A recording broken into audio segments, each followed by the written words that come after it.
Flex Luther, Mortgage nigga room. So much soul, about to bust out the room. All different flavors, way more than 32. From these shoes, you can't mess with these dudes. Nike Reeboks, about soccer knees. Golden Gooses on do. What is going on, everybody? This is Morgan, and I am joined today with my co-host Flex Luther, and we have a special guest, Bernie Gross, creative director of Extra Butter. How you doing today, Bernie? I'm good. How you guys doing? Doing good, man. So I know who you are. Flex knows who you are. Give us a little bit of background about yourself. Tell our fans who you are and kind of what you do. Yeah. Born and raised New York, grew up in like the b-boy graffiti, culture here. And that's kind of what led me into, getting into, streetwear. Over the years, I've had the good fortune of having a lot of people take me under their wings to, progress me into the industry side of sneakers and streetwear, where I'm currently the creative director of Extra Butter, which is a top tier boutique in New York. We got 2 locations, and then we just opened up in Mumbai, India about 6 months ago. That's awesome, man. That's awesome. I always tell this story whenever I have you on anything. It is the first time we met. I think this is a funny story. And it could have gone a completely different direction. But I made a video. I forgot what I was even talking about, but I made a video, and you commented on it and said something about, the design of something was lacking and all this other stuff. And of course, my response was, what have you ever designed? And yeah, you remember that? Yeah. And you could have ended my entire career right there. But instead, you just kind of gave me the LinkedIn page, right? You didn't link me to the LinkedIn page, but you told me who you were. And I'm like, yo, I love Extra Butter. Let me go make sure. And I went to your LinkedIn. And I'm like, bro, this is the same dude, bro. Like, I can't believe I just asked the creative director of Extra Butter, what have they ever created in a condescending way? And it could have gone, man, it could have completely gone a different direction. Yeah. I mean, look, I wasn't, I might have. Look, I like snapping back. So, Yeah. I'm sure I probably had fun with it, but it was more of identifying the opportunity that, TikTok was still new to me. And I felt that the sneaker community was still so new to understanding how fast a platform like TikTok can create dialogue. Let's say compared to Instagram, right? Yeah. Where I actually think there's a lot of conversation that goes on within the comments of TikTok. So like I looked at it as like, hey, I'm not trying to start shit. It was more of like, yo, if people would like to hear my opinion, you asked me to like validate, to verify, it's essentially the unofficial blue check. And I was like, yo, if people want to have, if they want to have my insight, I'm happy to at least talk about it. So Yeah. If anything, I applaud, you and Flex for having those dialogues and promoting like more dialogue, which I'm sure we'll get into, but like that's kind of like that's kind of why I found myself doing the things I'm doing now with that that purpose involved. Yeah. When we first started talking, man, you were trying to really get into TikTok heavier. And how have you found that experience to be, trying to get onto TikTok and get some motion on there? I would say I still probably haven't gotten on TikTok. I'm lazy with my social in general. I'm sure if you've seen my IG, like it's really just to promote what's going on at EB. Yeah. And maybe a couple of like backstories and BTS type of shit, Checkers.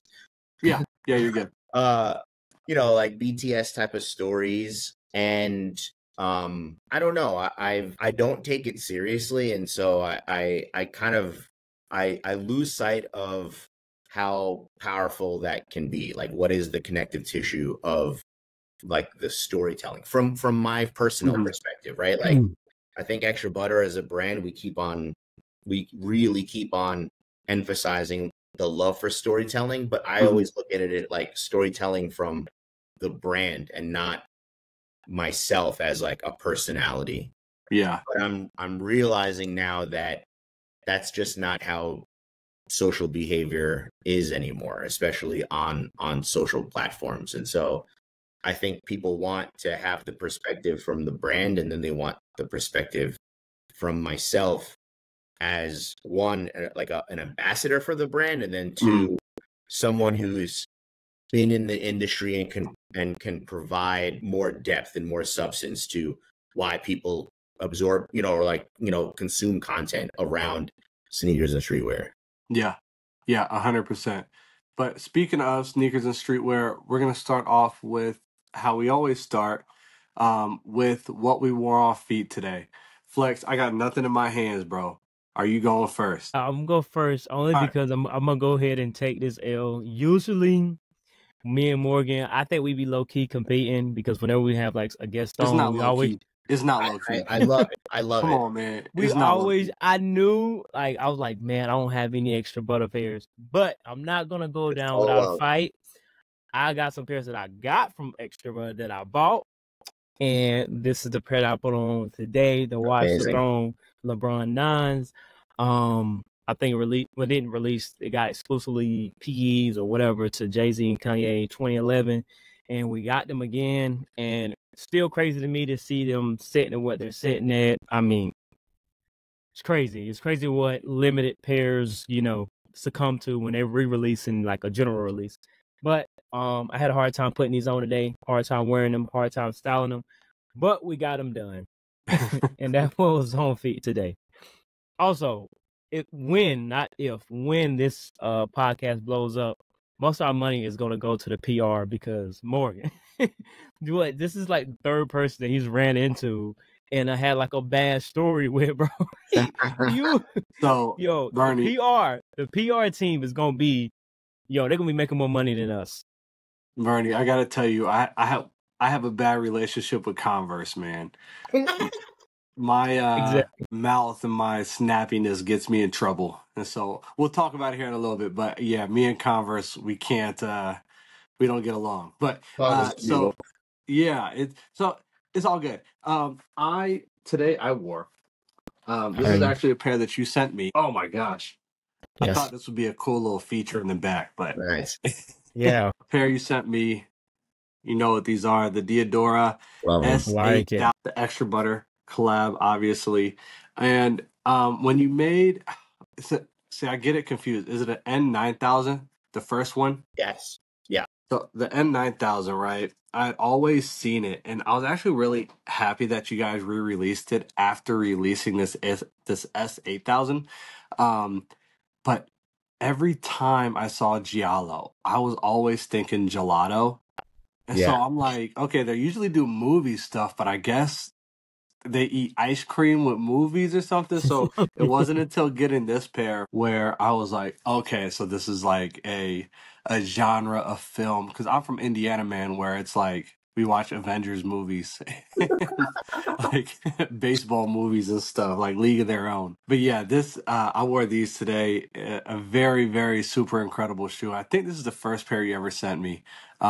Made me feel real special when these came in. So yeah. Glad you enjoy. Flex, I got to get you some pairs. I love it. Yeah, man, because I was going to ask Flex, what is your favorite Extra Butter pair? I don't even want to say because you're the one to put me on.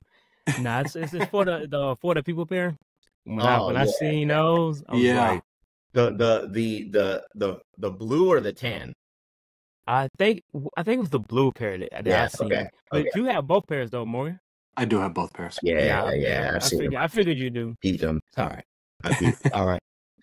They're incredible. All right, what'd you wear today, Bernie?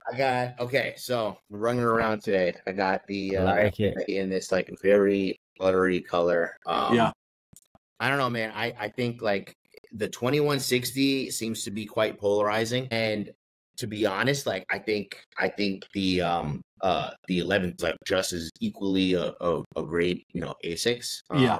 But I mean, super comfortable. I think, like these types of materials are, working right now. I mean, look, it's a price point friendly shoe. And so anytime that like I'm in the store and I'm kind of just eavesdropping with, the staff, conversing with customers, and I'm kind of like, oh, like I wonder if they'll take that pair. And I'm always just hoping that like this becomes a, kind of like a simple everyday, shoe for everyone. But yeah, like I also just think like it's so good to see ASICS come out of its bubble where it was just kind of, I won't say trapped, but it was very limited to the Gel Lyte 3 for so long when it comes to like the sneaker community, right? Like even though there were so many styles back then, and DL5, like our Kill Bill collection, was somewhat of an experiment to get people excited about other styles, I would say that it was still a challenge back then. And so, seeing people get into like more technical stuff. I mean, stuff like this, when I was working at Renarts selling like actual performance running shoes, you wouldn't have like the quote unquote sneakerhead be into shit like this. Yeah. And so it's just, it's dope that the spectrum has widened into like what is heralded as like, sneaker enthusiast approved.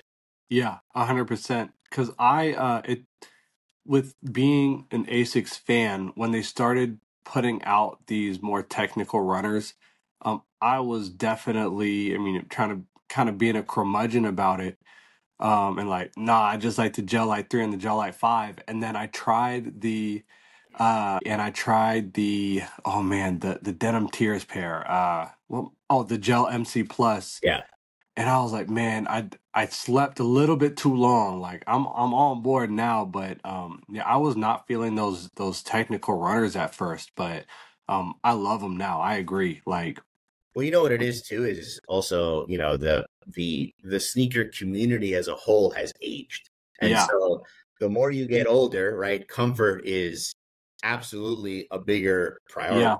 And maybe COVID has created that too, because everyone got into mules and Crocs and slides and whatnot. And so I do think that while design and materials and, color stories are still going to be championed, it is like true like technology and innovation that I think is going to be the next wave right now. Now that customers are so much more savvy and well informed, they understand like, okay, like this price point isn't just a price point because the brand wanted a position like that. There's this tech in it, and there's X, Y, and Z support, and it's cool that you guys are coming correct, and you're just like, no, like I know exactly what I want at a shoe and like what I deem as a true investment. Right. Yeah, 100%. So we wanted to ask you a couple questions. The first one being like, who is Bernie aside from Extra Butter? So who is Bernie with sneakers outside of Extra Butter? Because you were talking earlier about, the few things that you do on social media. But whenever you do something on social media, it is like it's crazy. Like when you went into your storage unit and we're just pulling out stuff, I'm like, bro, you need to be doing this more. And I'm sure it's a ton of work. But who are you aside from Extra Butter? Yeah, I mean, first and foremost, my first love is always just art and design. That was like, that's something that's been with me since I was a kid, and so I'm always just curious and keep my eyes open for just things that seem like thought was put behind it or love was put behind it, and that can be actual physical like fine art, or it could be industrial design. Like it can be like why these earphones are designed the way that they are. And so coming out of college, going to FIT, like I just immersed myself in the blogosphere. That was like the height of, blogs and Tumblr and RSS feeds and stuff. And so it was just kind of like, oh, like what are people doing? And I think that kind of set a great, maybe like a barometer for me to kind of be like, oh, okay, like if I want to do something, it's not necessarily that I'm doing it for like clout or to compete, but it's more of like, I guess, what is the purpose? Like I always kind of think to myself, like if I'm going to do something, it should be something that like really like sets a mark of like, okay, like he's not just doing it to keep up with the Joneses. Like he's trying to do something that hasn't been thought of or twisted in a way that maybe brings new perspective. And, I think the people that I surround myself with, my friends, my colleagues, my coworkers, I think that's like the first thing that I want to sense in people is that, that people are kind of like creatively curious. And then I want to know if they're like creative problem solvers. That was like creative problem solver was like the thing that I kind of like tried to coin myself when I was getting into the professional world. Like that was like all over my business card and my portfolio and shit. And because again, like it's not just about just being artistic. Like I'm not a Kanye type. Like it's not like you don't fuck with my vision. It's more of like, no, like there is something to be addressed and I want to do it in the most creative way. Right. Yeah. And then, I would say, the other big part of my life and my upbringing is definitely b-boying. Like I grew up in the b-boy scene here in Long Island. And again, it's just like another form of art and maybe more importantly, self-expression. Right. Yeah. And I think I guess I didn't you don't realize the things that you do and like how it affects you. But now I look back and I'm like, oh, okay. Like there are things about my identity and my personality that have been molded by being a performer in general. Right. Like, I end up doing a lot of public speaking and talk panels and, being in front of people to present like the activations. And like a lot of that just comes with like being comfortable, having some type of showmanship. Right. And then it brings out the right form of like confidence and gusto. And like, that's like the bravado that I want, that I think people do like to see like in creative people and personalities.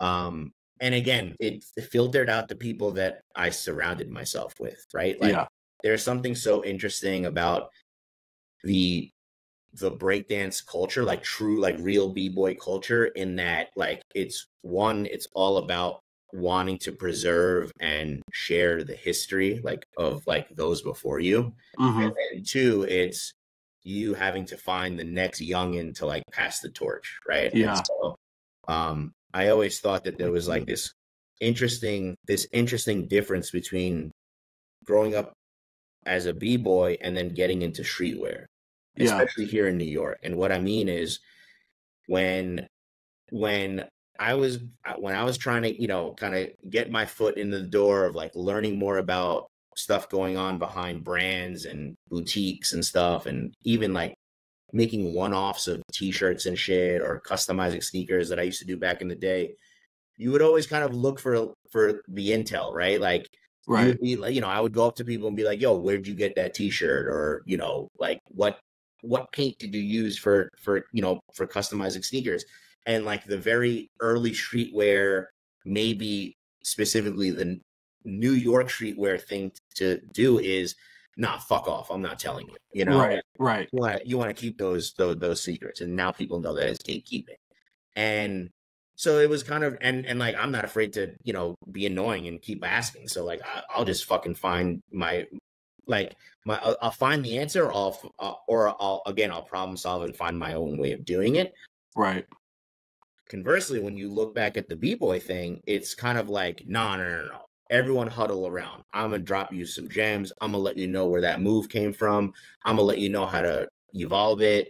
And then you kind of want to put all that energy in. And that was the part that I didn't see in the fashion world. And so I think now, I mean, you asked me outside of Extra Butter, but it is so much like a foundational pillar of like, what is the ethos behind EB? Right. And it is like, yo, like you have to put on the next kid. You have to make sure that they like, that they kind of move right within the community, right? Because I think the word culture gets thrown around a lot, and then they're not really understanding like what's the almost like the social responsibility of being like in a communal space. So when people want to gatekeep and they don't want to share information and they want to be like almost objective when things are supposed to be subjective, you're not really letting that culture foster, right? And then you get these old heads that are like, yo, it's not the way it used to be. And I'm like, man, I never want to fucking be like that. Like, you know, I realize now that, you know, people started calling me OG and I get like really creeped out by that. I'm like, one, like it's not an age thing. Like, it's not like, oh, you're making me feel old. I am old, but it's more of like, nah, like I don't deserve that right. Like, you have these guys over here. Like, I'll be game to like, you know, to all these guys that like put me on and inspired me. And I'm realizing now that like those guys are one too many, you know, removed from the next kid, right? The 12-year-old, the 16-year-old, whatever it is. And I've realized now that they're looking at me and they're looking at my feed and they're kind of like, oh, okay, had Bernie get into it. And so that's kind of what does motivate me to realize that like, okay, like I've been in the game enough that I am like, I mean, I've always been comfortable and confident in myself, but it's more of like, okay, that's my social responsibility now. That's like the thing I have to do with the platform that I have and the success that I have is to now show someone else to be successful in it. Right. I mean, it seems like what you're saying is that you believe in putting community and culture, like you said, before the individual. And you would rather see the culture thrive than be the one dude with the hot stuff on, or be the one dude with the moves or whatever. So I like that. I like that a lot because I think that's where me and Flex, I mean, that's where we see ourselves on TikTok, where it's like, okay, and sometimes people take it as being like us being grumpy or us being like old men or whatever. But it really is like we have a love of the game that it's like, okay, like not every, how do I say this?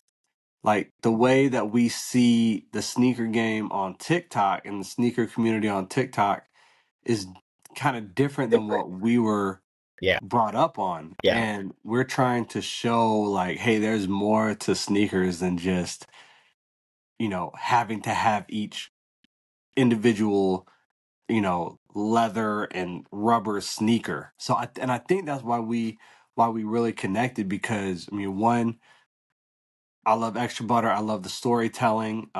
That's why I'm in the sneakers, and that's why Flex is in the sneakers, is for the storytelling. But also it's that cultivating culture and sharing the culture. So yeah, man. And it's a very slippery slope. I'm sure you guys are seeing that, right? Yeah. Especially because of how grand TikTok makes a community, right? Yeah. I think that's the new landscape, and I'm sure that's the challenge that you guys face, that I applaud you guys for even tackling, because social media has made those subcultures mainstream.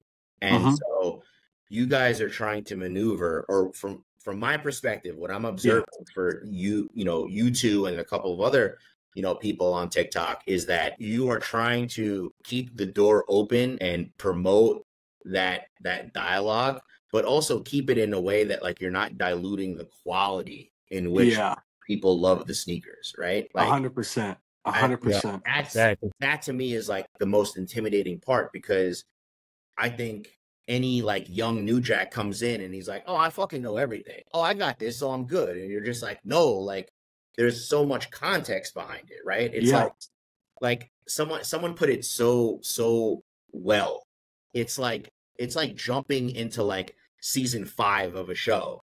And thinking like you know the lore, and in fact you even like you have the foresight of like how the season is gonna end, when you're just like, bro, you missed you missed all of this. What are you talking about, right? Yeah, 100%, man.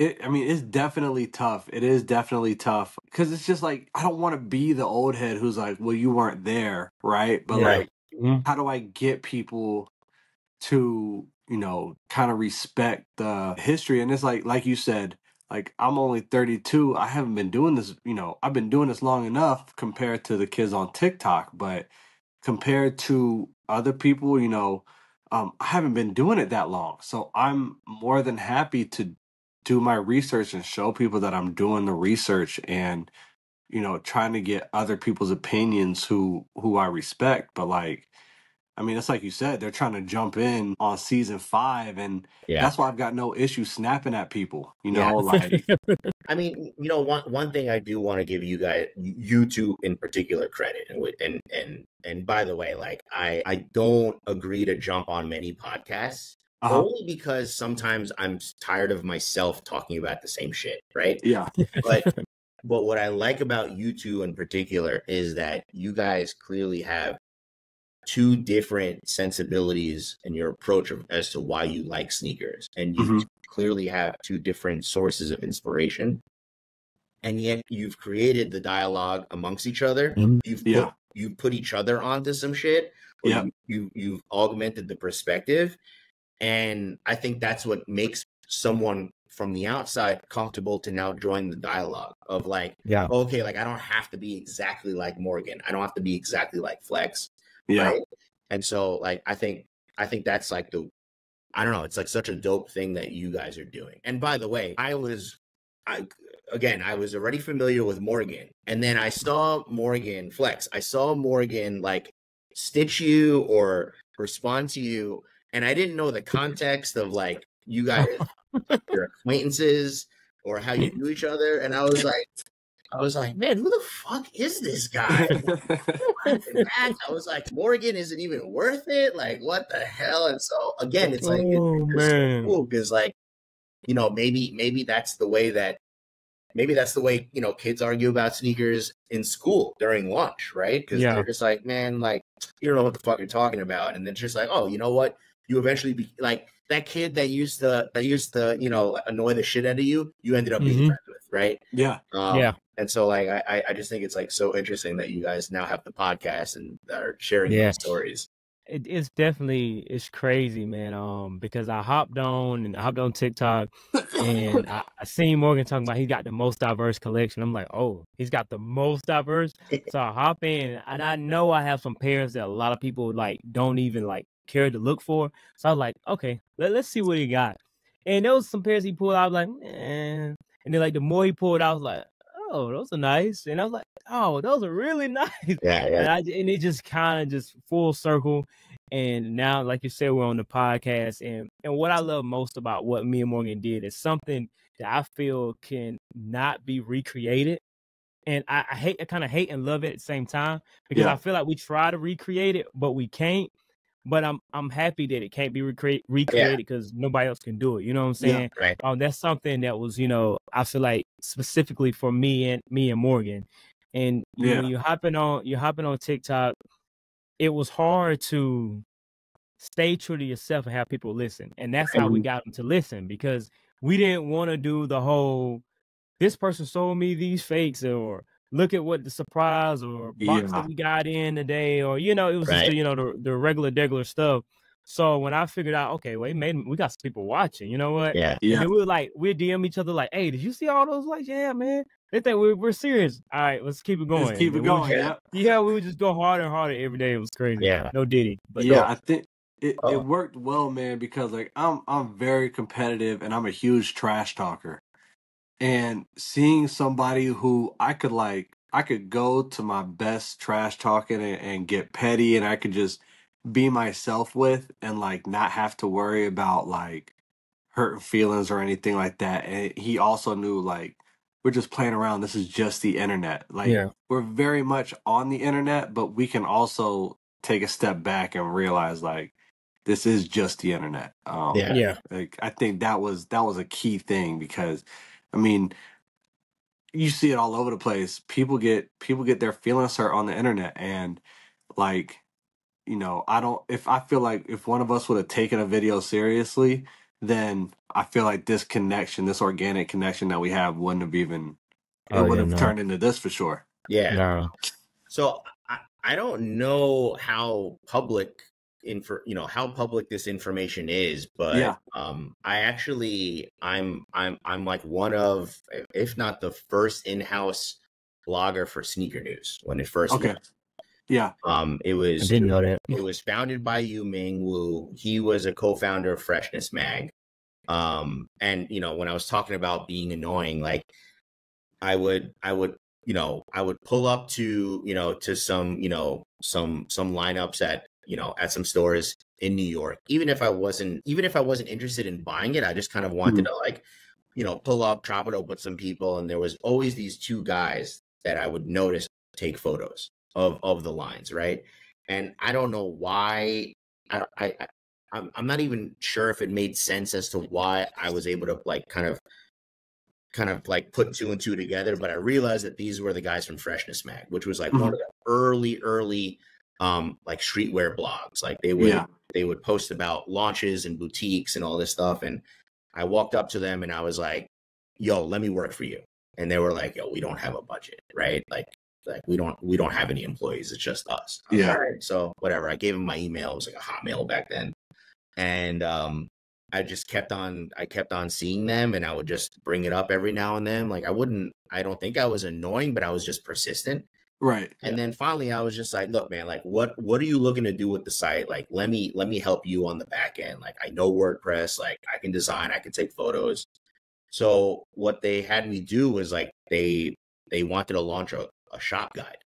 And so I started going around to every boutique, every sneaker store in New York. I would take photos. I would list out the brands that they had. I would list out their store hours. Like, mind you, this is like before Google Maps, right? Right. So we were creating like a database, right? And then like we started it in New York, which made sense because we were all New Yorkers. And then like we started reaching out to spots in LA, and then we were doing like some stuff in like Japan. And it was just like such a cool thing. And it, I think that's like one of those small, like little experiences where I was like, man, it's like so cool that we get to share this information. Right. Yeah. And then I was continuing to do this for Freshness Mag. I was doing that while I was at FIT. And then Yu Ming hits me and he's like, yo, I have this other site. Do you want to just keep, blogging? And it's only sneakers. It's not about streetwear. It's not apparel. Like it's just sneakers. And it's more like launch based. Right. Yeah. And that's what became Sneaker News, right? And so again, it's sharing the information, right? And I bring this up because I was still deep in the forums back then, right? Hypebeast, Soul Collector, like NSB.org. I think I was still moderators for a couple of them. Like I was like the video game moderator for ISS. I was like the custom moderator for NSB.org. And there's that hate. There's like the trolls that were just like talking shit and all this stuff. And like I wasn't really experiencing that on Freshness and Sneaker News because it was kind of a one-sided conversation. No one was really no one's really commenting. They're just absorbing information. Right. And at some point, like Yu Ming was talking about how he wanted to do some type of live event. And like that's when I was like, yo, I'm all in. Like, because that's where I felt like, yo, like you have all these like assholes with the Twitter fingers, and this is even before Twitter fingers, but like the trolls behind the keyboard. I'm like, yo, let's get them all in the same room, and not to call it shit, but it's just like have a real conversation, right? And like, I looked at it as like, I kind of looked at it. I treated everything so like grandiose back then. Like I looked at it as like, why did Greece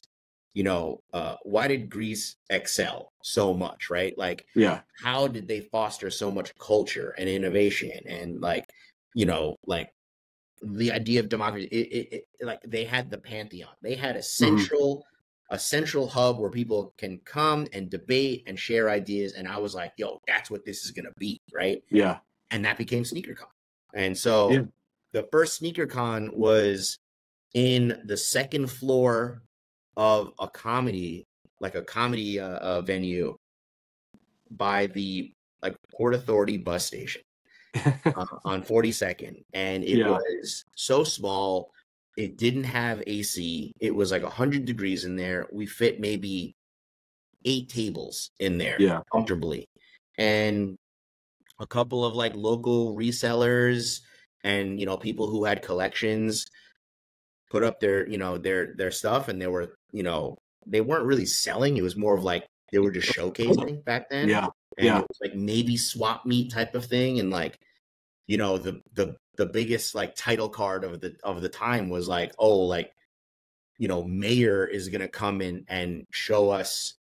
He's going to be wearing the Cause Air Maxes. Like, that's going to be the first time someone's going to see it in person. And it's like, oh my God, that's like that's the lore. But I mean, it was a horrible experience, but it was also so cool. Like, it was like, I remember like just dripping in sweat and just it smelling like a foot, like, mind you, it's like 16-year-olds who like have horrible hygiene and they haven't discovered deodorant. And half the shoes there are all and so I was just like, yo, like what are we doing? But then like it was kind of like, okay, cool, see you next year, and then and they've scaled it to be ridiculous and international now, and I'm not so fond of the fact that they had Trump on it as like a special guest, but whatever it is. We had our feelings and thoughts about that.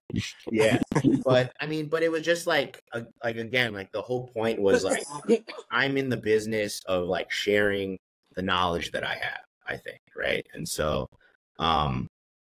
again, like that, it's like cool from like to see like where it was with the forums and like the early blogs to like you guys as like consumers and creating your own user generated comments, content. So 100%, man. Because I mean, I think one of the things that I am looking for is that dialogue of, okay, I think this shoe is cool, you don't think this shoe is cool. I want to have that back and forth, you know what I mean? I want to have that conversation. And I feel like, and I don't know why, but I feel like people are afraid to back up their opinions and ideas now. And that's why I'm always willing, like Bernie, even me and you, right? Like, you gave me your opinion on whatever shoe I was talking about. I snapped back at you. You let me have it, right? Flex, same thing, right? Like, Flex will show a shoe, I'll be like, all right, that's whack. He'll talk about it, and then we'll find some kind of common ground. But that's it's very rare and it's few and far between whenever that happens. I have a theory on that. It's like stuff like this is like what I just think about all day, and we have conversations in the office. But I think that is where I'm referring to, where like people are first entering the chat, right? They don't have a formed opinion because they're looking at it from the trend, right? Like the influx of like, I don't even know, like I assume that it's kind of like a kid is like, yo, I don't even know how I got here. I don't know how I got a Samba, but now I want a Samba, right? And like, I don't know the context, and I'm seeing other people wear it, so like I'm safe, I'm good, right? And so I think that's the danger of social, is that it has created like a hive like mentality, right? It does bum me out when EB posts something and I think it's like a dope shoe, and the comments are like, one kid is tagging another kid, and it's like, what do we think? And I'm like, my immediate reaction is like, man, like why do you need someone else to validate your opinion? And it's because like it has to be solidified within this, like, oh, like like, does the internet have my back? Right. And I think that's like, I don't know when, but I think that's been the cultural shift of the quote unquote sneakerhead community, right? 100%. I think what I loved about streetwear back then was you truly have, you know, like you truly had to be in the know, right? Like I can be walking down the street and I can pick my head up and I can see a kid wearing, you know, I don't know, like Air Max, you know, like Air Max BWs or like a pair of stashes or a certain collab, right? Yeah. And maybe he's wearing a 10 deep hoodie and he's wearing like, you know, some like really obscure brand like Villainy or Kaiser or whatever. And I can make 100 assumptions about that person and know that I'm probably accurate, right? Like, and it's because it was like those were visual markers of like, okay, that's a person, a part of my community, right? Right. I think that at some point it was like less about needing to be an individual and needing to well, not needing, but wanting to be an individual and wanting to like stand out and be different, into like, I think I need that because everyone else has that, right? Right. Like you started to see that with the Yeezys, right? Like whether you liked it or not, it was like, oh fuck, everyone has it, and now it's become uniform, right? And so, I don't know, like I kind of got bored of that because I'm just like, well, then I don't know who you are as a person. You're just like everyone jokes about like, oh, you're like your NPC, and like I would like to think that like someone who thinks that they're wearing like head to toe Off-White or like Essentials and a pair of like foam runners, like they think that they're the main character, and I'm like, no, you're like one of who wear that, you know? So I'm like, right, that's not informing me of like what your taste in fashion is, what type of movies you're into, like do you fuck with anime, like none of that, right? So I think that's been the part where, again, like I have to adapt and come to terms with it and then just find a way to like live in that space cordially.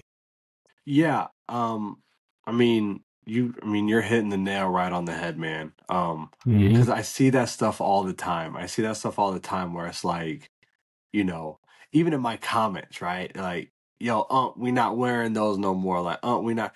And it's like, okay, that's cool if you're not. But and we're not asking you to give us the whole like rundown of, you know, Virgil's history if you're gonna wear Off-White, right? But it's like, be an individual, right? There's no individuality. And we're all starting to find this uniform, and even though this uniform might be expensive or even like avant-garde BS or whatever, it's still a uniform and you still look like everybody else. You're still thinking like everybody else.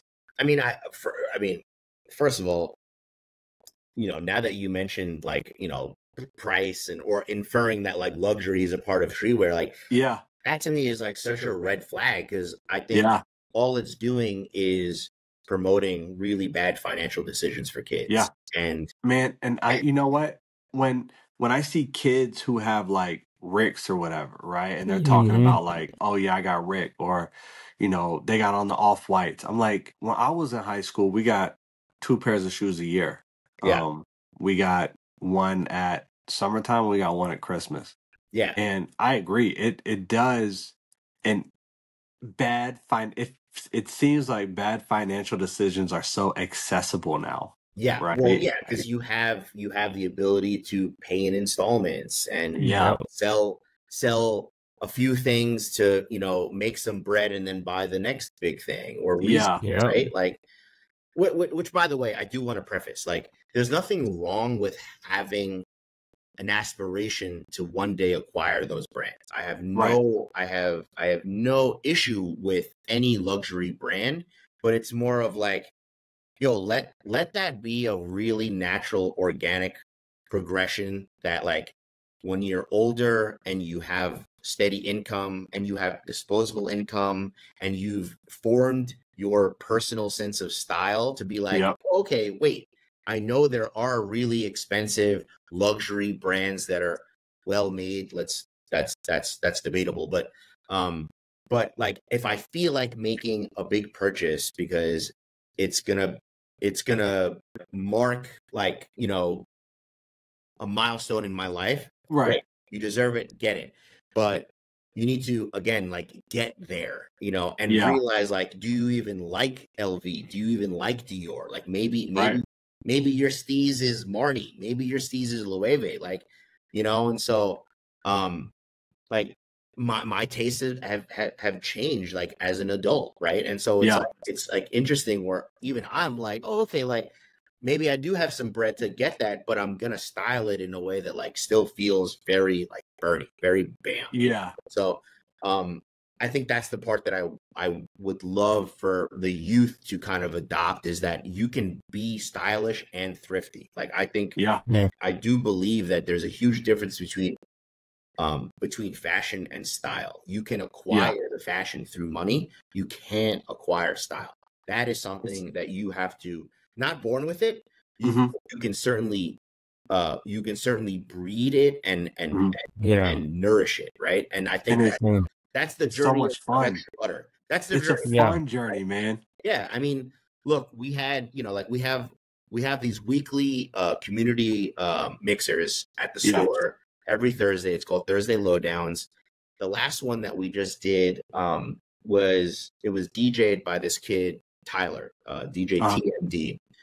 And what's so dope is that he was a customer of ours when he started shopping with us when he was 11 or 12, right? He was in 6th grade.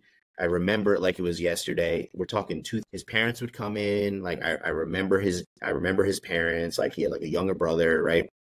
And he would come in and, like, you know, he was wearing, like, you know, elite Nike socks and you know, like, probably some Sperry's, like some boat shoes, and like everybody else back then, man. Right.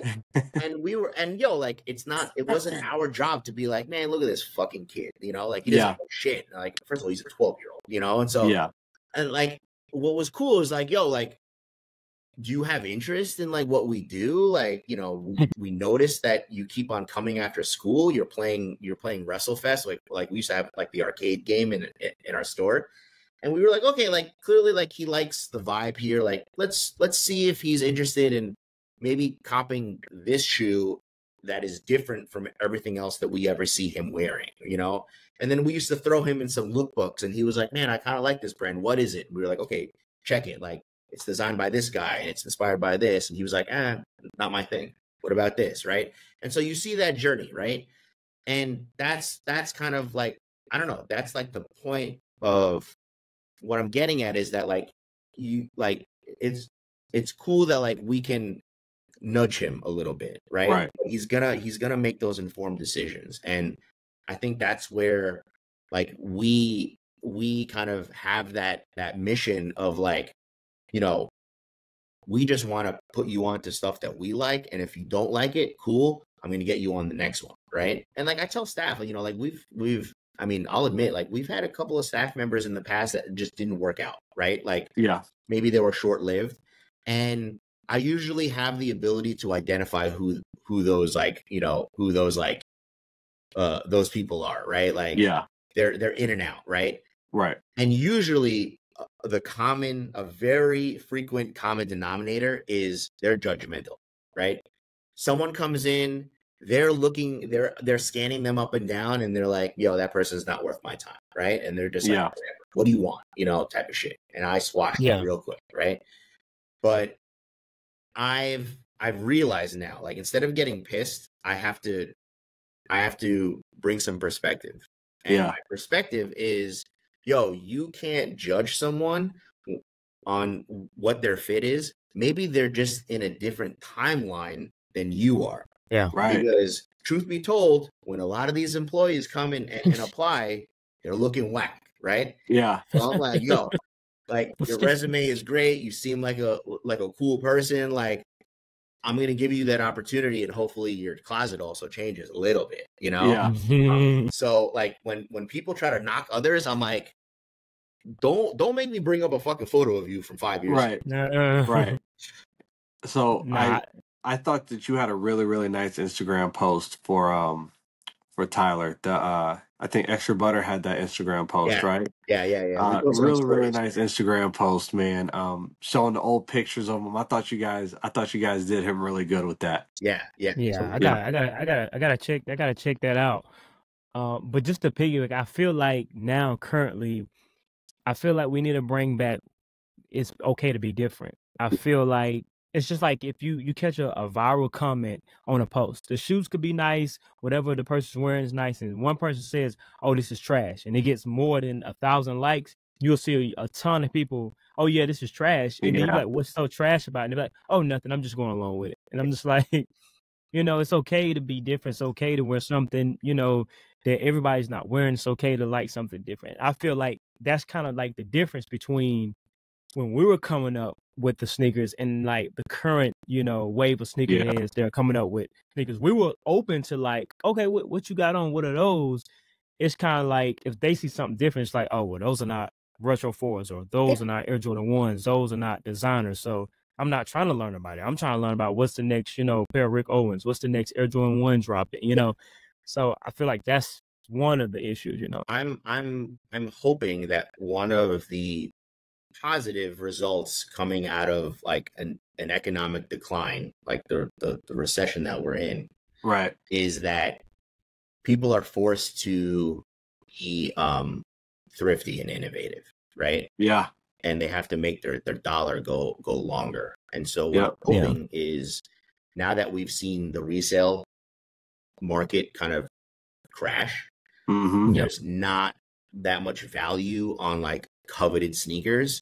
Yeah. Hoping what that forces is that people kind of lose that sense of urgency to be like, you know what?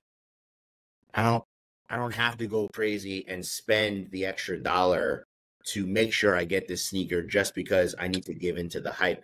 If I pull up to a local shop and it's there a week later, then fine, it's meant to be and I'll comp it, right? Yep. Right. I think one missing element of what I do miss when I was growing up as just this like outside of the industry was the actual hunt. And part of the hunt was actually finding things way under the retail value. And sometimes there would be sneakers that I would see sitting there at Classic Kicks or Clientele or training camp and be like, man, this is like the 10th time that I've seen the shoe and I kind of want it, but it's like still only at 10% off, Yeah. I'll fucking wait a year. I'll wait 2 years, And I mean, I've gone into some really obscure, like hole in the walls that unfortunately don't exist anymore. And like found something for like $40, and I'm just like, cool. Like it's not even like huge. It's not even high on my list. It may be some, like maybe it wasn't even on my radar, but it was just like a cool, like little find. And, I'll style it up. Maybe I'll beat the shit out of it, and I've kept some of those things. And I'm hoping that part of it comes back a little bit where it's kind of like, you know what? Like, I can't afford this one, right? I'll deal with this one, or like I'm happy with this one.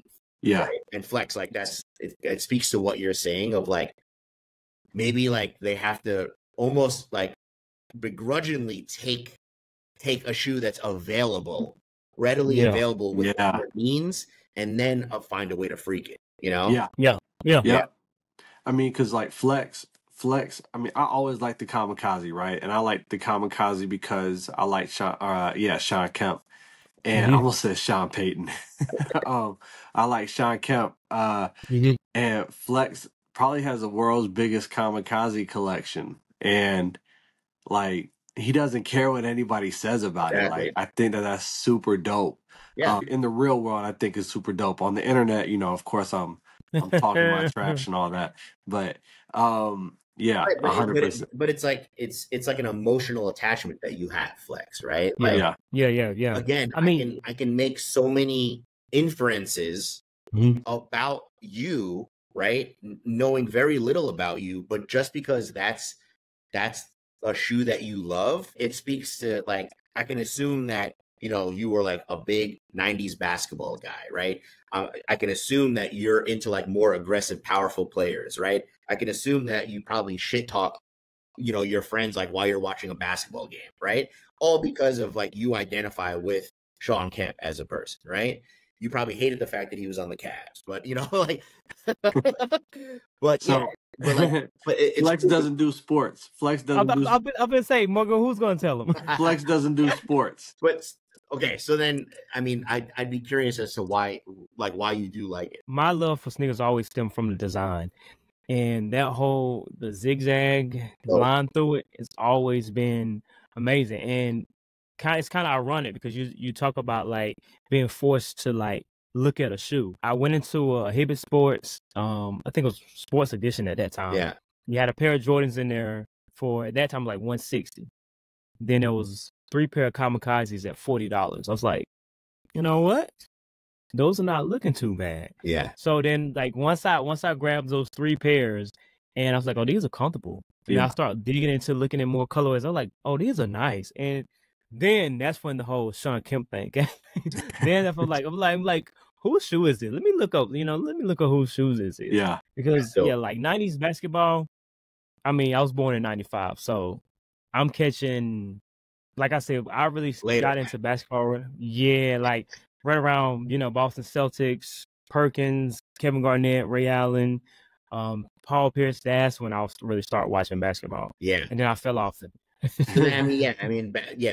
Signature basketball shoes, I would say, condensed a little bit in the later in like the late 90s. You weren't seeing as many signature shoes, right? You were seeing PEs. You were seeing a lot of PEs, but not many like actual signature shoes. And I think that's when like the boom of sneakers came about. And I think that's when brands unfortunately started to look at it as like wanting to be more economical. So they were being maybe less experimental with marketing of a greater assortment of signature shoes and tighten it up to be like, okay, these are the best sellers, but create options, the appearance of options through colorways. Yeah. That was the difference.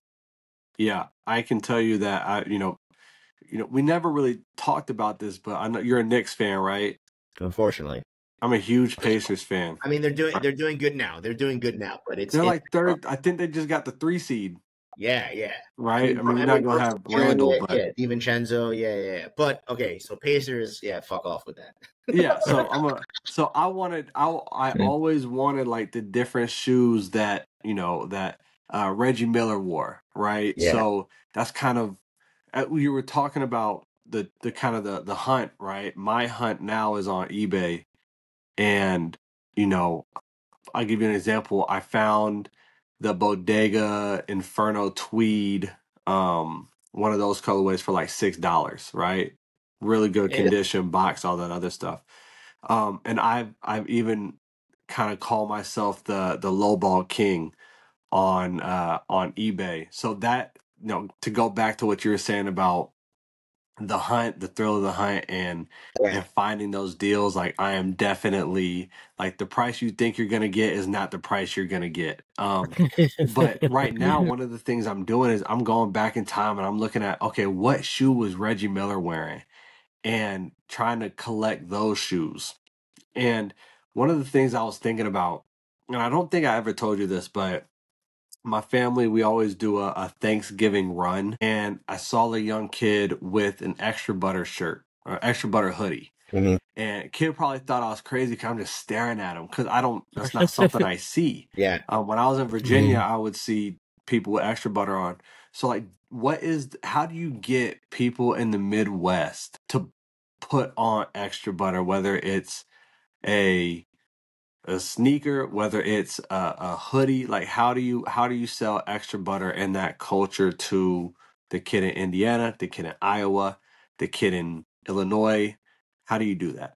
I think now in the current landscape, it's gonna have to be through more storytelling, through the Extra Butter private label, through our apparel, right? So exactly the exact example that you gave about him wearing a hoodie. I think that's what's going to get more brand recognition and visibility for us as a brand, other than the collabs, right? Like 10, 15 years ago, the collab was such a powerful tool to get media coverage and PR, right? It co-signed you in a way, right? Like if you were just a small shop in whatever city you were, but you got a collab, it essentially verified that like you are legit in the game, right? And so that I think that does a lot of things, right? It gets you brand recognition, it gets you followers, it gets you trust as like a retailer, right? Because there's always the fear of like, oh, do they sell fakes? Like, is it a scam, right? Like you get a collab, right? That immediately mitigates all of those things, right? Yeah. The problem with collabs now is that there's so far and few available for retailers. We're seeing, we're in the past 5 years, we're seeing a greater shift to focus on collabs and SMUs for designers and personalities, right? And so where does that leave the retailer who was the original like authenticator for brand, right? And so if there's less collabs, right, then there's less opportunities for us to engage that kid in middle, in middle America. So I think it's going to be through the apparel. And that's something that, we just have to, put more of a priority on and better quality. I mean, I admit, like, it's something that we've put on the back burner sometimes just because we focus more on the apparel, right? I'm sorry. Just because we focus more on the collabs, right? Or the marketing, like the in-store activations or whatever it is, right? Like COVID put a huge wrench in that. Like our team got really small, like really lean during COVID. A lot of people who had joined us were transplants and they all left, right? And so I went from having like a junior designer and like 3-4 product photographers to, I was doing designs myself for the first time in like 10 years. Right. Yeah. So, I think people forget that like, Extra Butter might be like a well-known brand, but we're still relatively a small company. Like as a whole, even including like our fulfillment team, like our warehouse guys, we're still like less than 50 people. So, whereas like when you look at some of our competitors, they have 50 people just on the design team, right? Right. So, their job is to churn out and sell volume and make a profit. I think ever since COVID, our job, of course, is to make money because we're a retailer, but it's more of like re-engage and reestablish who we are, like kind of tighten our identity, and then also engage in a new audience, right? Because a lot of those core audience members, the consumers that evangelized us when we first started, they aged out or they lost interest or they lost their jobs during COVID. And so it was hard for them to recover. And so it was hard to rely on that. So I think like, I would say in the past like 12, 18 months, we've been in like almost like, I don't want to say reinvent mode, but we've gone back to a lot of the mentality that we had when we first started 18 years ago. I mean, I'm seeing cool stuff, man. I'm seeing really, really cool stuff. I mean, right now, the whole racquetball thing, I was finishing up when I was texting you earlier, I was finishing up a tennis lesson. And I was thinking about that picture you took with the racquetball gear on. Yeah. Did you get to play? Do you play? I've never played racquetball or squash. Truth be told, we were shooting a racquetball scene from Along Came Polly on a squash court. And when we made the reservation, the owner gave us so much shit. They were like, you like, because they immediately saw the racket balls in my hand, and they were like, no, like that's not what you do here. And we were like, we're not even playing. We're shooting some content. And what's funny is that there was maybe like 3 or 4 comments when we like went live with the editorial. They were like, nah, that's a squash court. And I'm like, bro, That's so funny. How do you know these things? Because I don't know the difference. I don't know the difference between the two. It's a different size. It's a very slight different size in court. The balls are different.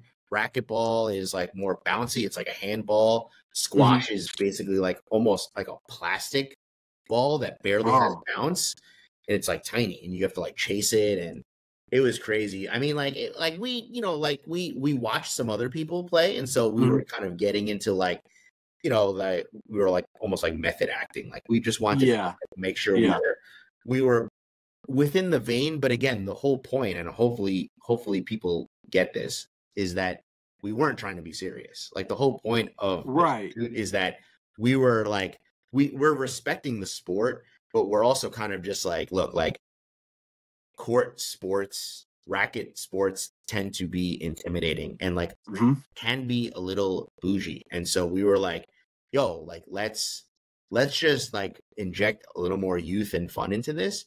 And then hopefully people will just kind of be like, oh, okay, yeah, like I definitely see myself in that shoot. And yeah, like now I'm just looking forward to playing, but having a little more fun, Yeah. Man, this is a conversation, the injecting youth into racket sports, that I will stand up on this table and like pound the table for.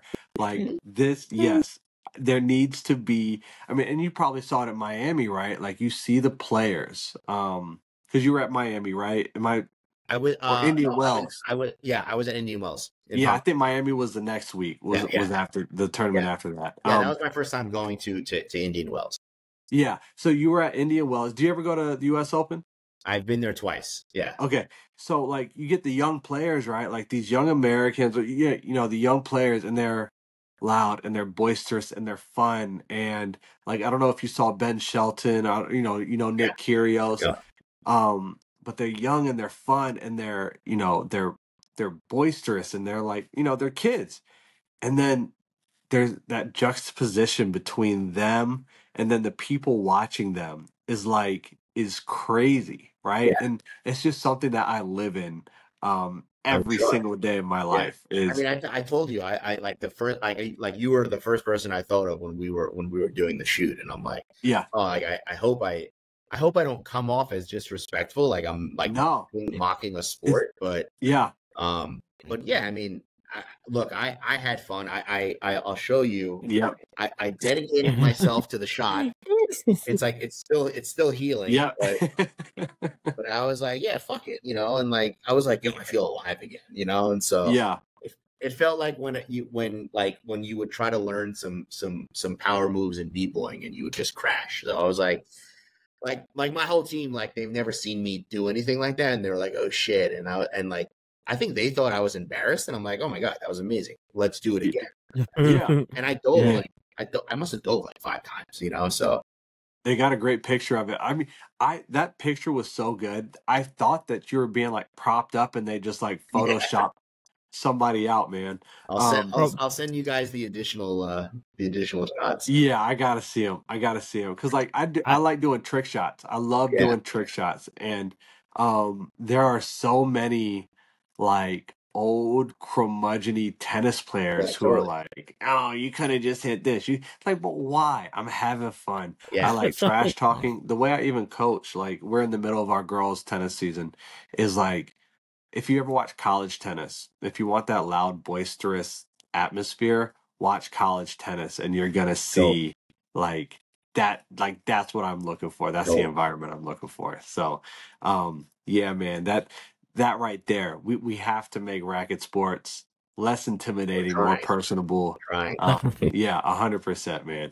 I'll give you another little anecdote that's related to tennis, only because again, it's sharing a story of like someone's growth. For a couple of years, the U.S. Open, the content was being captured by a specific group of photographers, and the team was essentially formed and curated by this photographer, Visuals by Pierre. He was essentially hired.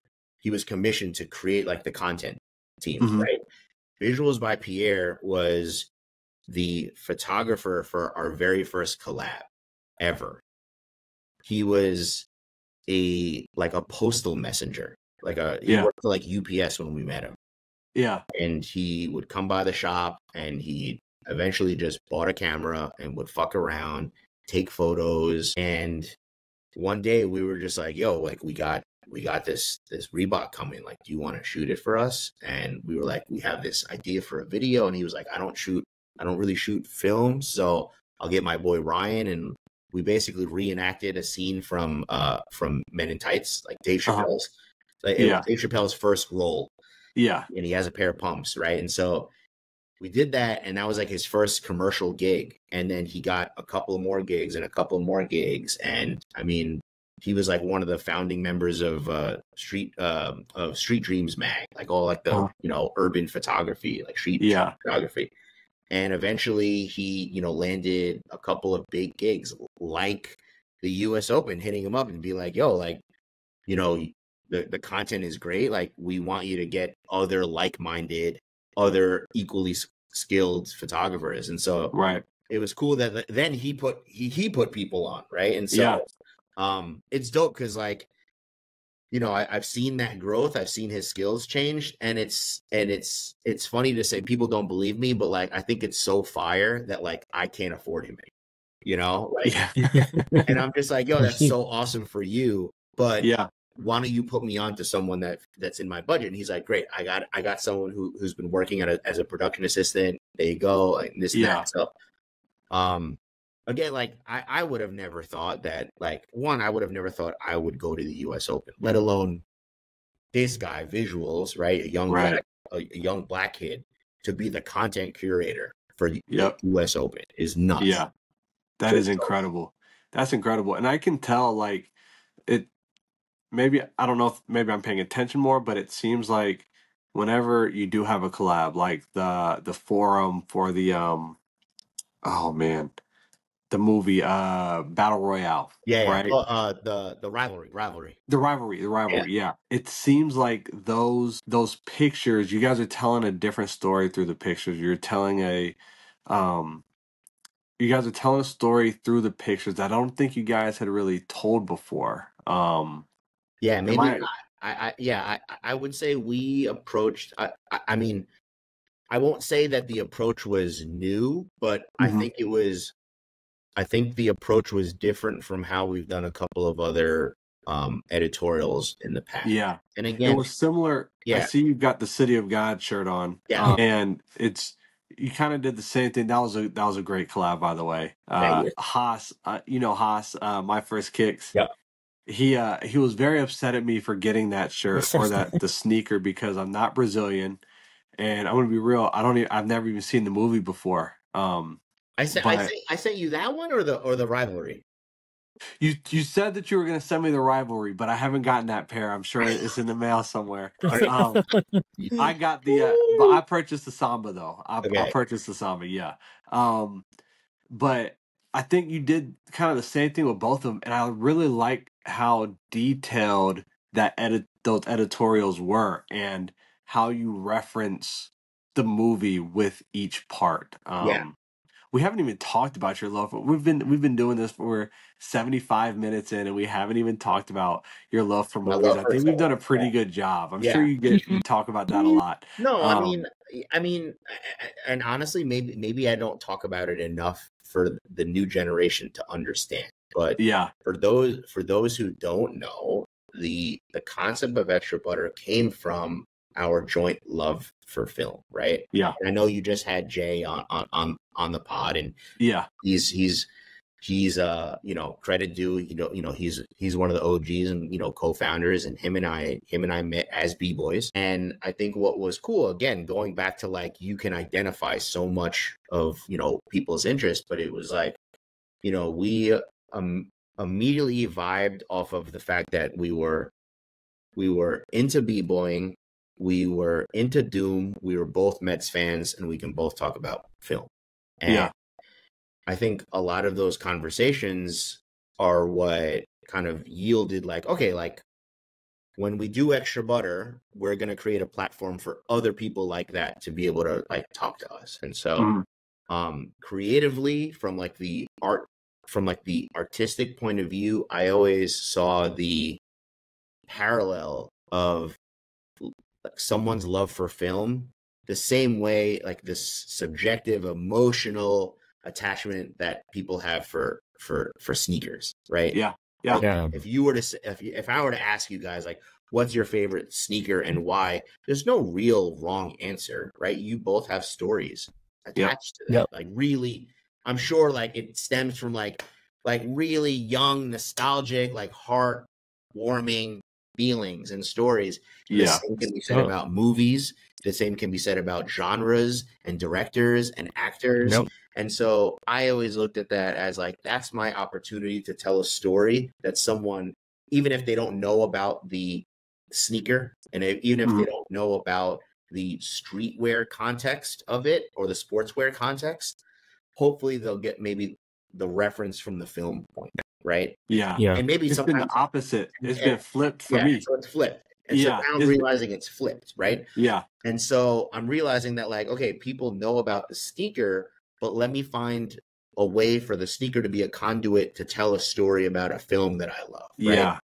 And what I think is interesting that you're bringing up about like the way that we're shooting editorial is that, again, to avoid being irrelevant and old and dusty, is that I don't want to impose my will on like someone has to like a movie just because I like it. It's more of like, oh, like I took an interpretation of a film and the style and the color treatment or the fashion in the movie.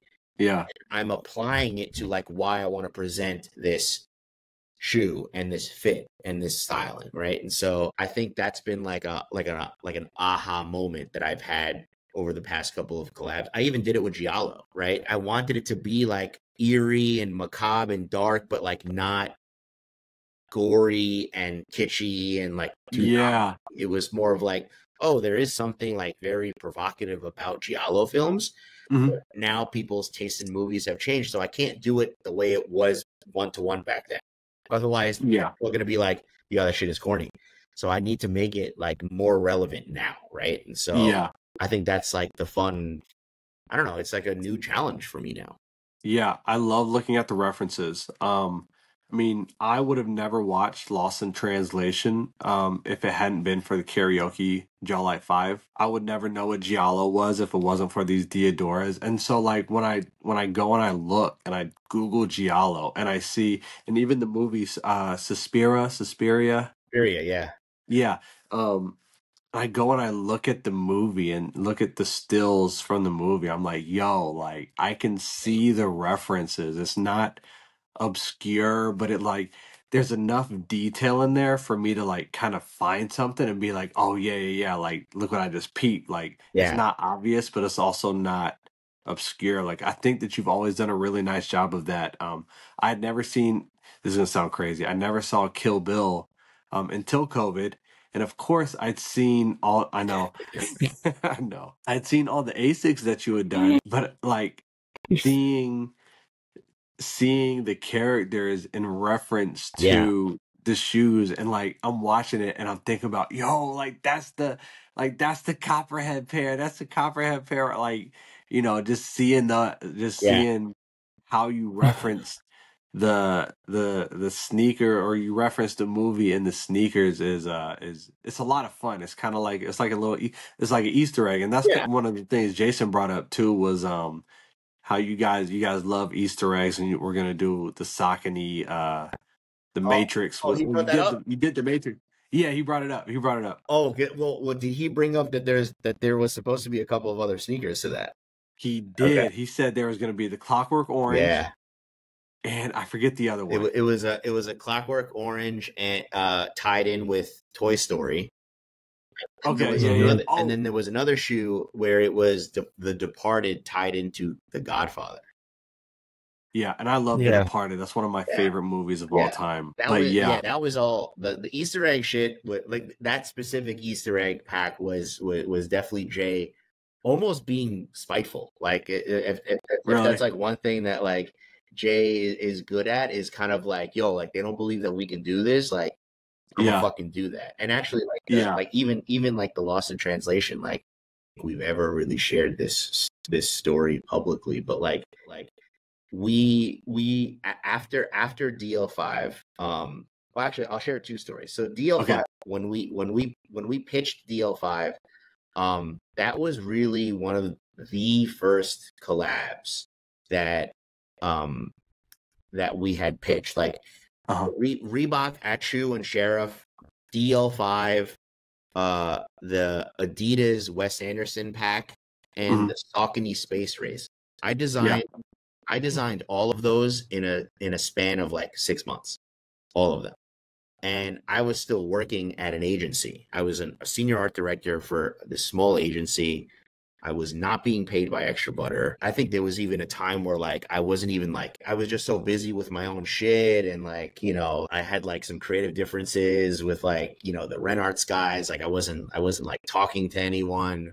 And then like I just came up with these like 6 collabs or whatever. So like, yeah, so like there was a span of like six months or so where I designed all of these. And and we had an opportunity to meet up with the product line manager with ASICS, you know, Matt Ting, mad cool guy, and he was actually willing to drive out to Long Island to meet us, because that's where our first shop was.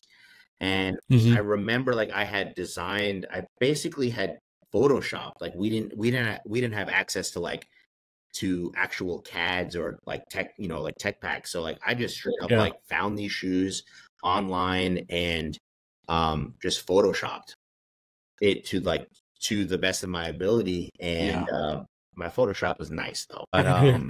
But I remember like there was a lot of apprehension about pitching 5 shoes, right? That was like very presumptuous. And I think there was like a little back and forth of like, should you bother to do it? Like, what if they say no? Like, does that ruin our chance of getting a collab? And so I had a 6th shoe designed, and it was like meant to encompass all of the assassins instead of like each one having its own like aesthetic and characteristic.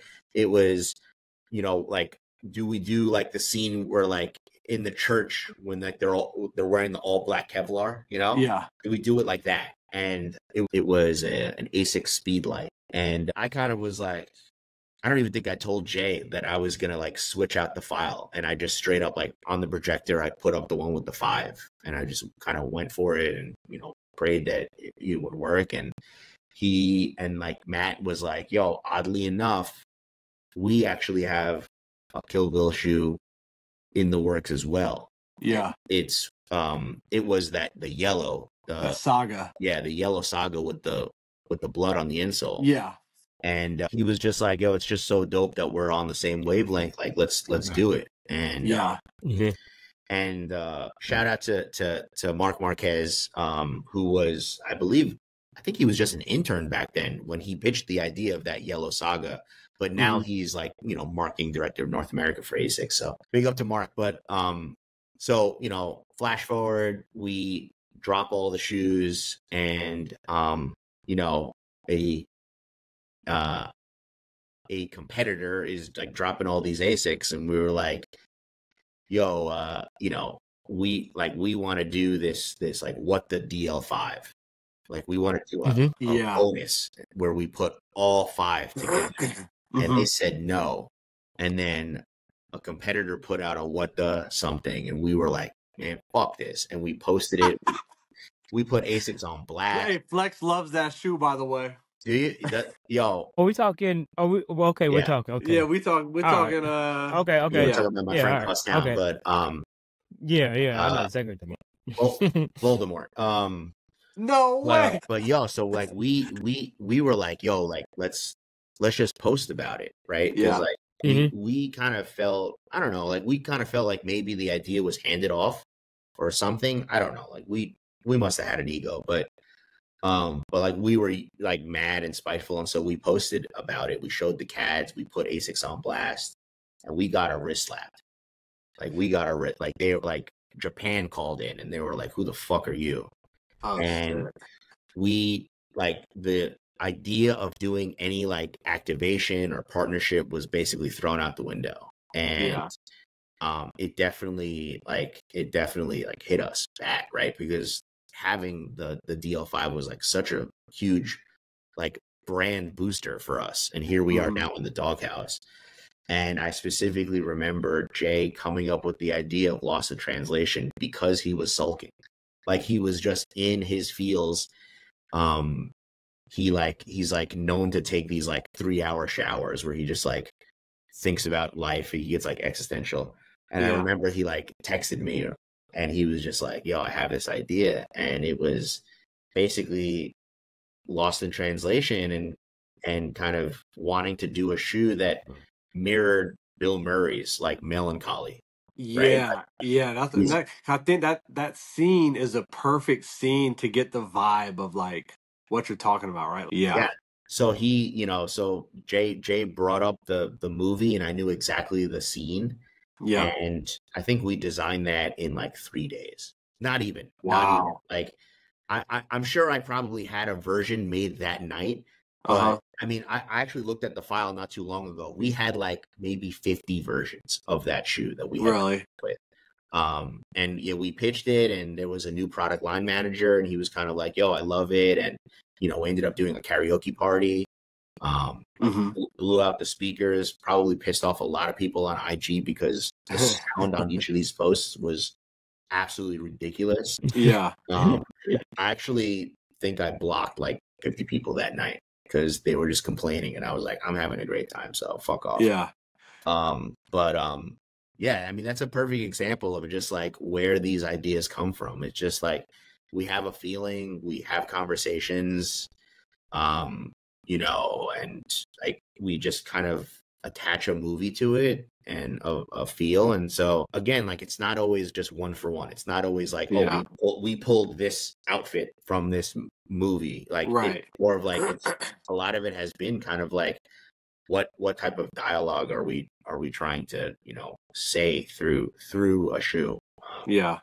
So yeah, it's kind of it's cool, man. There's so many that like small things that like I can pull from any of our collabs, right? Like like Flex, like it's cool that like that you're into the For the People, because we started that as a conversation about politics, right? Like we're like guys in like our like early to mid 20s, and we're like I never really cared about politics. I didn't even vote, and then like here's like the fear that this guy Trump might get into office, and we were like, yo, like it's actually important to vote, and we were talking about like the power of voting, the power of caring. And so that's kind of like how how like we came up with the idea of like, let's make it politically driven. Like, hey, if you think the state of sneakers are bad, like then you have the ability to vote on like what is the next one. And then I kind of twisted into like, let's treat it like a design experiment to kind of like almost call people out. Like, if you don't like how the sample came out, that's on you.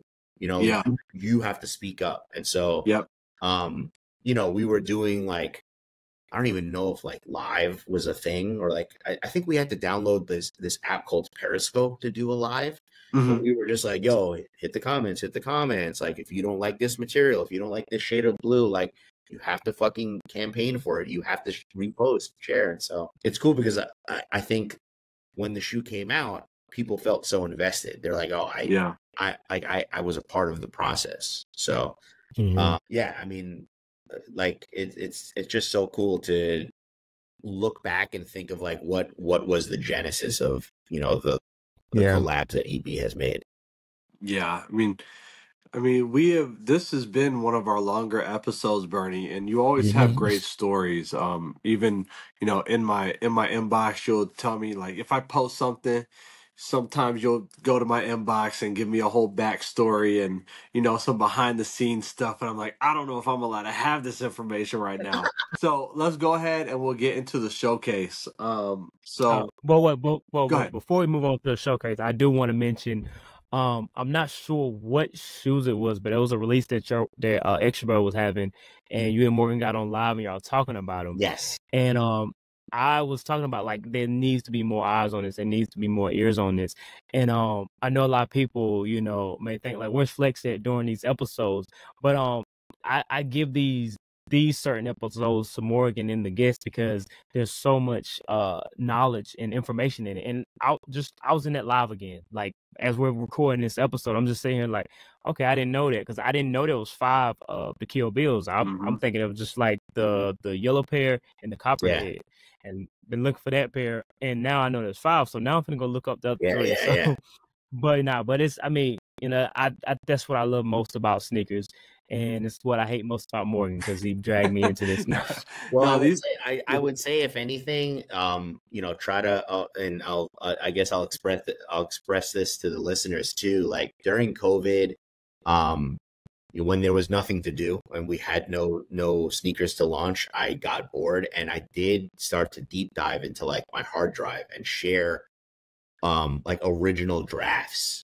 And like different versions of CADs. And so if you scroll down a little bit on my Instagram, Bam It's Bernie, you'll see kind of like what the process was behind some of these. And again, you know, like what we spoke about before we started recording was like, you know, I'm lazy with my own like personal content, but I realize now that like it is stuff that like get people excited about sneakers. So absolutely, I will do my best to share those stories more often, because you've got so much, like the stories you have and the knowledge you have. Just nobody else has that, right? So yeah, I would definitely encourage you to share what you've got, man. I will. I always love talking to you, man. I always love talking to you. No, appreciate it. I appreciate it. Luke from the social team, he's the one who followed me into this into my storage unit last time. Yeah. And I don't know what I was saying, or I did something recently and I pulled something out of the storage, and he was just, it wasn't even sneakers. It was like I had to get like a jacket for my girlfriend or something, it was, or whatever it was. And I brought something out, and he was just like, don't even remember that. And I was like, oh no, we didn't even go through all of it. And so he was like, we have to go back. You know, it was like we were like joking, like we were like talking about like Lost. We were like, we got to go back, you know? And so I think, I'll have to find some time to deep dive and share some more gems. 100%, man. And if you ever do an Eternal Sunshine for the Spotless Mind, it's one of my favorite movies of all time. If you ever do a collab based on that movie, man, hey, let me know. I can provide some insight. Appreciate it. Some consulting. Yeah. So Flex, what shoe did you bring to the showcase today? I imagine it's an Extra Butter collab. It's not, but it is a pair that I bought from Extra Butter. Again, LeBron 9 Big Bang. Released originally 20. It was a pair that I wanted back then. It was just flew, and I couldn't get my hands on it. Released again, 10 years later, and it was sitting there looking at me, and I was like, you know what? You coming home with me? You wearing those with jeans? Nope. Why not? Yeah, I told you it was bad. How do you style those? But that's the thing about it. So it was between the Big Bang and the Watch the Throne. I was like, let's go with Watch the Throne. We'll try the Big Bangs another day. I'm telling you, man, like this summer and this spring, what I'm going to be trying to do is I'm going to be trying to get the performance basketball shoes. So you saw, I don't know, Bernie, if you saw the video I did with the Kyries you sent me. I did. I wore them casually, man. Like I think that is going to be something that I'm going to be a leader in the movement of wearing performance basketball shoes with. It's coming back. Yeah, it's 100% coming back. I think it's mainly just because like brands care about designing good stuff now, and then also like I think the X factor is that there's a new generation of great talent. That's the more important part, right? Exactly. Like, I'm actually excited. You know, like we were talking before airing, we were talking about getting back into wrestling. I'm watching basketball for the first time in like 10, 15 years. So really, same. Right? You know, Ant-Man. You know, I mean, man, Ant-Man, ridiculous. You know, Tyrese Halliburton. Brunson, cool. Like even, I mean, granted, like Donovan Mitchell has been playing for a minute, but even him, man, like he's just like I need him to come to New York. Seriously, like I need him to come. Man, no, you know what you need more than him to come to New York. Who's the owner? Who's the owner of the Knicks? Yeah, Dolan needs to James Dolan needs to sell the Knicks. That's what needs to happen first. As long as James Dolan owns the Knicks, I'm a happy man. Yeah. But what I brought for mine, you actually kind of alluded to him earlier. Family and friends pair for the people. No. Shadow Master, Space Snacks. This is an incredible sneaker. All those space themed sneakers that you guys did, man. I mean, Space Snacks were a huge part of my childhood. You go into the media center in the library. You get on the phone with some astronaut. They feed you some freeze dried ice cream. So yeah, this is a very nostalgic sneaker, but it's also, I think, is a really, really cool sneaker. That was probably the fastest design I've ever made. It was probably really. Yeah. You just took the colors, man. Like, yeah, it's a great shoe. And we knew it had to be blocked that way. So yeah, 100%. Yep. Simple. Yeah. Yeah. It's one of my favorite videos. I think it's one of the first videos that I directed. And we had the idea of like someone going through New York, like the LES neighborhood in an astronaut suit. With like very particular like golden oldies song, and we knew that like in order for it to be cool, we needed someone who was going to be willing to commit to the character of being an astronaut. Like it couldn't just be someone who was like too cool to just wear a suit, right? It's like it's like when you see like like people wearing like Chuck E. Cheese outfits and mascots, and they're like, that's just a guy, that's just a part-timer. Yeah. We ended up having one of our employees, Alex Ellenport, to be the astronaut, and it was mainly the only reason why I really pushed for him to do it was because I knew that he took improv classes. He was like really comedy. He was a magician. I don't think he wants anyone to know that, but he was like all about like the movements and the sleight of hand and the showmanship, and so he did a ridiculous job. Like it was like 100 degrees, I'm sure, in there. Like it was shot in the middle of the summer, and look, I'm sure that hopefully the video still exists somewhere online, because that was like very early social media. But yeah. Okay, it was really hard for me to choose a shoe for you guys, by the way. I'm excited that you did, man. You told me you went to the storage unit, man, so I appreciate it. I made it within like 15 minutes. I was trying to think of something that was like interesting and kind of tied in topics that I figured we were going to talk about. So what I busted out, Sneaker Freaker actually just did a post on this, so I thought it was great timing. This is the Jackie Chan Reebok Insta Pump Furies. These are like literally a PE, like it says Jackie on there. Oh wow! Oh my goodness! This is the OG shape of the Insta Pump. Yeah. So this is from '92 when they retroed the Insta Pump in like the late 2000s. They changed the toe box, so it doesn't have this toe box. It doesn't have this heel clip. And I always love, like, I mean, Jackie Chan, legend, obviously, right? Like growing up watching all his movies, being an absolute maniac, doing his own stunts. Yeah. But like, I always loved this like Volt blue colorway, just because like I was such a big fan of, like, this is so weird of me, I was such a big fan of Sprite when I was younger. Yeah. Like the Sprite can. Yeah. That original Sprite. The original Sprite can was like this, like very like color blocked Volt and blue. And it's a little different now because it's like gradient.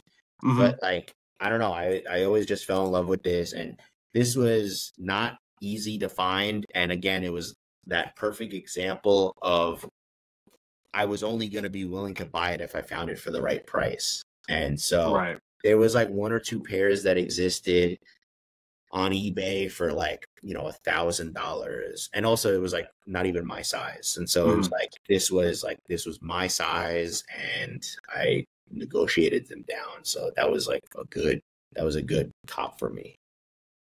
I did bring other sneakers, but I don't know if you want me to keep it to one.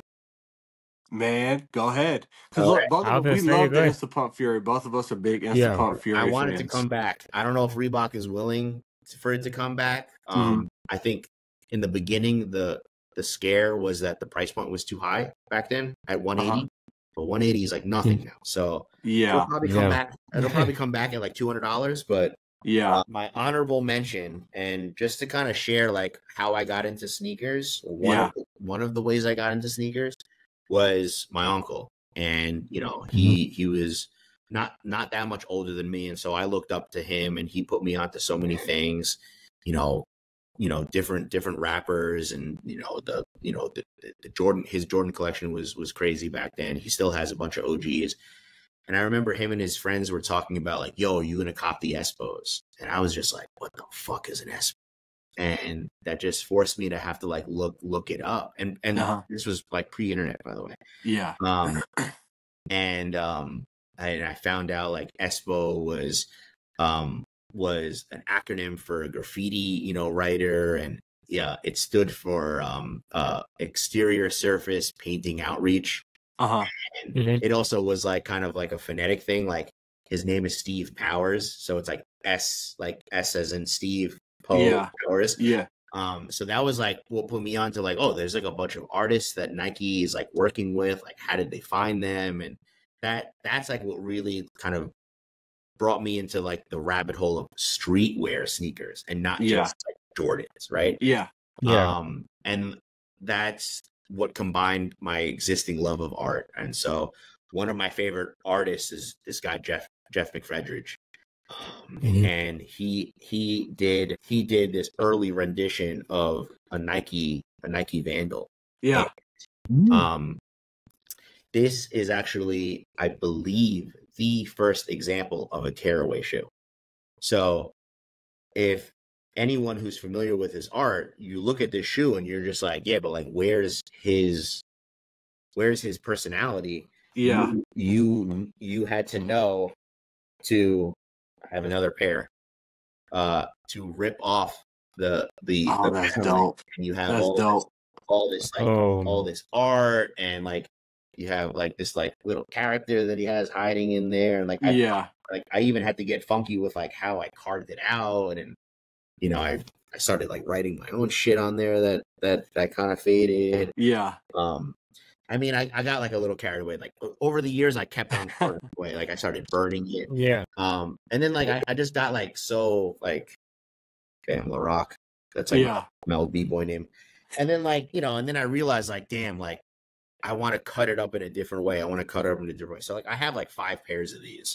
Oh yeah. And like cut up and burned in different ways. And then like I realized I needed to keep one lock. So yeah. That's just like an example of like just how like the art world intertwined with sneakers that like kind of helped boost my interest of like the low key and the no shit. So that's dope, man. I like it. That's definitely a dope shoe. I think you showed that shoe during the when you went through the I might have the story, right? I might have, yeah. Yeah, because like that was one where it's like it's a fire shoe, and I like that you. I mean, it's like what we talk about all the time. Like everybody on TikTok says, like wear what you like, but like that shows like I mean, you're willing to get 5 pairs of that shoe just so that you can do what they're intended to do, but your own way each time. Like that's I think that's why we've connected so well. Is that it's like stupid of me to have done that? But my disclaimer is I've done it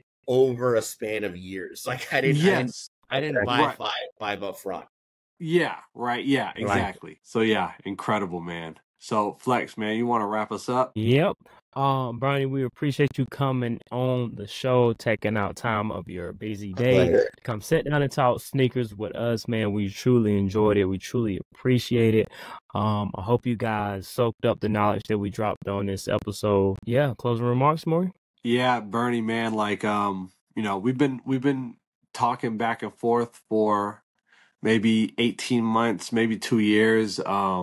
and you're always dropping knowledge. I always, whenever you comment on my videos, man, I mean, it's always one that I will stop and read and really, really digest, and not just kind of like blow off. Or whenever you send me a Yeah. DM, like I mean, the knowledge that you have and your willingness to share it, I'm always appreciative of. And of course, I'm appreciative of you coming and being on our, I mean, not even 20th episode, man. Like you've got that trust in us, and It's that early? I didn't even realize that. Man, it's early. It feels like you guys have been doing this for a bit now. Man, we started beginning of January. Early January, yeah. Good for you. Like episode 18. Yeah, well, thank you, man. You gotta get Flex in the DMs now so I can share some bullshit with both of you. Yeah, because look, Flex, I'm telling you, man, he's got the stories, man. He's got some stories. I spilled some tea. He definitely spilled some tea, and I'm like, I'm gonna keep this to myself. Like, can I be trusted with this information? But yeah, man, Bernie, we appreciate you, man. Yo, good job, yes, both of you. Yo, keep doing what you do. Appreciate it, man. Appreciate it. All right, guys, that's our episode for the week. We'll see you next week. Love, peace, and sneakers. Peace. SoleBrothers. SoleBrothers. Retro 7s, Retro 3s, Metallic 7, Retro 11, sitting on freeze. They got soul.